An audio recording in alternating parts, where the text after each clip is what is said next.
Dr. Greg, what is the basic protocol for kickers on a jump face to not swap out? They scare the pumpkin spice right out of me. Dr. Greg, yeah, you know what? Kickers scare the pumpkin spice right out of me sometimes too. Every kicker is a little bit different. And I guess general advice to give to that is, first of all, the hips being in the right spot is incredibly important. And that's going to be done by keeping your head all the way forward.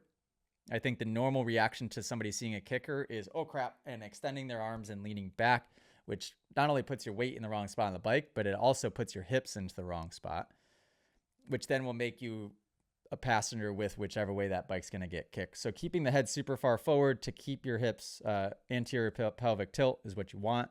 That's step number one, most important.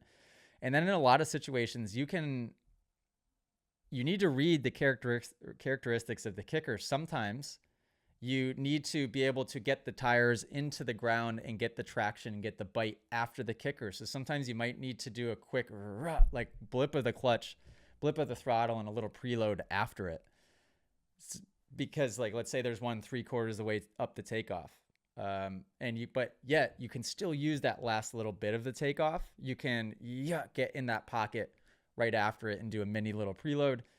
There are some situations, but there's been many times where I see the kicker and you can use it to just take off from it. So that way you kind of skip the top part of the takeoff.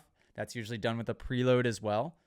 So yeah, I would say rule of thumb then for a kicker would be try to avoid the soak up and maybe slow down your approach a little bit and then use a little bit of a preload technique. But you've got to be careful because it's very specific and case by case, and you've got to have a lot of confidence as a jumper, I would say, to be confident with a kicker, because even when you do it right, like sometimes it's just, who knows what the heck it's going to do. If you guys enjoyed this podcast clip and you want to listen to full episodes, you can do so on Spotify and Apple Music. If you want to send in your own video submission, you can join us in the Moto Academy family inside of the Moto Academy app by just going to themotoacademy.com. That's also where you can sign up for a class. Okay, guys, see you next episode.